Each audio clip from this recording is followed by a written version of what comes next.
Hello, my name is Sonali and I welcome you to this week's Sunday special episode of Around the World in 7 Days.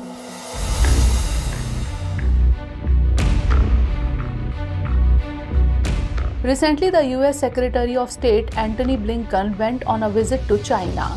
This is the first official visit to China by a US Secretary of State since October 2018. At the same time, this is the first visit to China by a senior American leader in the last 5 years. Also, Blinken is the first cabinet minister from Joe Biden's cabinet to visit China in 2021. This visit of Blinken is special because the tension between China and America has been going on for a long time. In such a situation, this tour is being seen as an attempt to reduce tensions in the relationship. Antony Blinken is the most senior official who has reached China to take forward the talks. In 1972, the US President Richard Nixon made a historic 8-day visit to China, after which a new chapter in relations between the two countries began. Therefore, Blinken's visit is also considered important.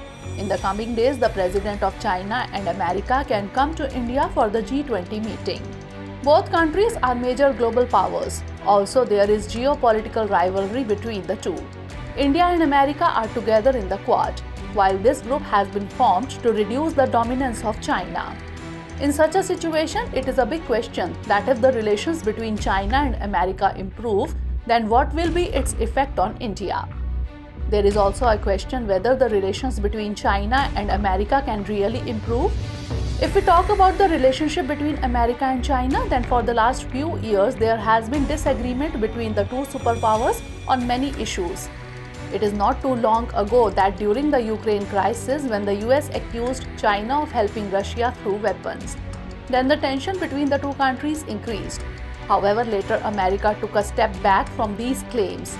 Then recently, when US Congresswoman and Speaker of the lower house Nancy Pelosi went to Taiwan, then the tension between China and America had reached its peak. China had even fired missiles in the surrounding areas of Taiwan. There are also issues in the Gulf of Taiwan and the South China Sea region. American and Chinese warships are constantly visible in the Gulf of Taiwan and the South China Sea. China claims these areas as its own, while the US calls them international sea routes. Apart from this, both countries have been at loggerheads on many issues like trade and supremacy in the Indo-Pacific region. In Vienna, the capital of Austria, the US has warned China that if China provides military assistance or financial assistance to Russia, it may have serious consequences. But it seems that now the attitude of America is changing. America now wants to stop the politics of confrontation, but the question is, why so? Actually, in the last few years, the relations between the two countries have been very strained, as we have already mentioned. But America feels that if this phase of confrontation continues for a long time, then its consequences can be big. At the same time, the conflict between the two countries continues in the Indo-Pacific and the South China Sea. That's why America wants to initiate the talks to reduce the tensions. Apart from this, it is also a fact that due to the rivalry with China, America is suffering a lot in trade. Secondly, there has been a lot of talk lately that after the Ukraine crisis, changes are visible in the global order and America is no longer as powerful as before. China may soon replace America. A report has also claimed that by 2027, China's economy will overtake the US to become the largest in the world. Because of all these things, America wants to reduce tensions with China so that somehow it can reduce its losses and eliminate the possibility of any military conflict. However, the Biden administration also claims that they are keeping global priorities above, so they also want to end mutual differences. Now the question is that if China-US relations improve, then what will be its effect on China? In recent times, we have been continuously hearing that America is strengthening its relations with India. Despite continuously improving its relations with Russia, despite continuously buying Russian oil and despite not supporting America on Ukraine crisis, America has kept its relations with India alive.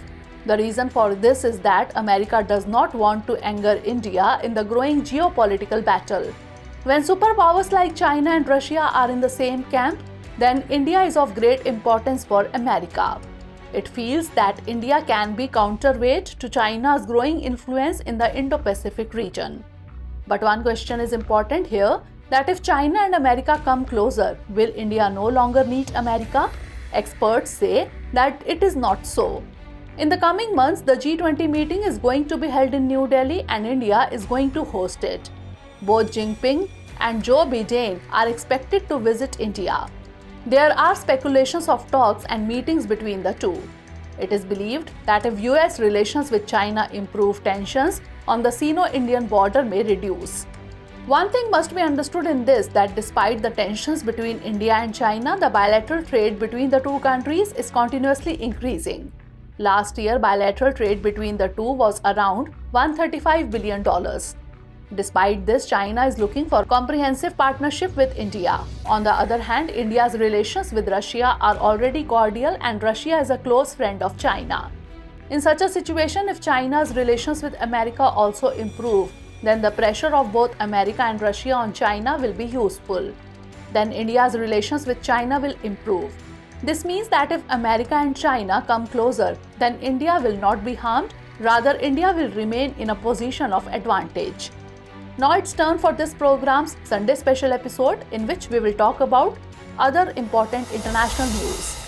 New twists are seen in the Russia-Ukraine war that started last year. Recently, the British Prime Minister Rishi Sunak has announced a new framework of war risk insurance. Its basic objective is to bring Ukraine's economy back on track.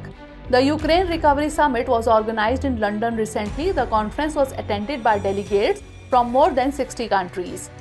It also offered financial help to revive the war-torn regions of Ukraine. Let us tell you that the World Bank has estimated the cost of reconstruction of the war-torn region of Ukraine to be more than $400 billion.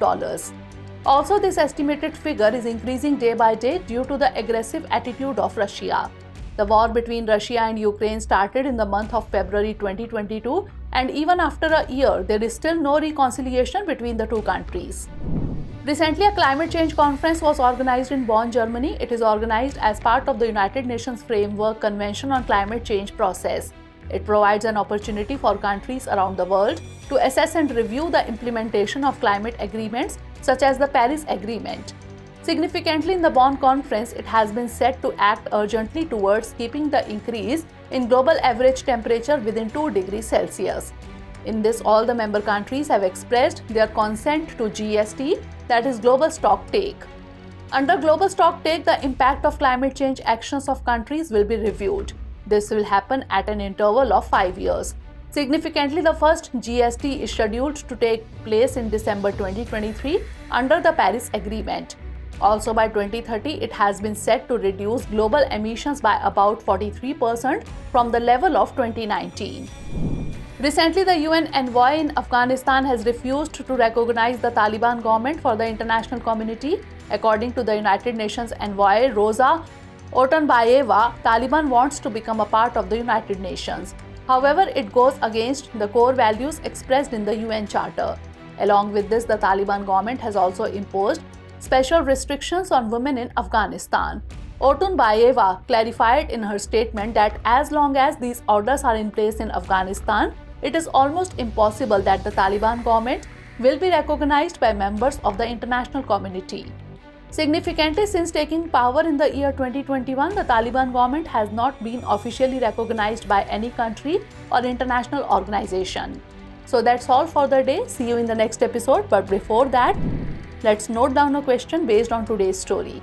How will India be affected if relations between China and America improve?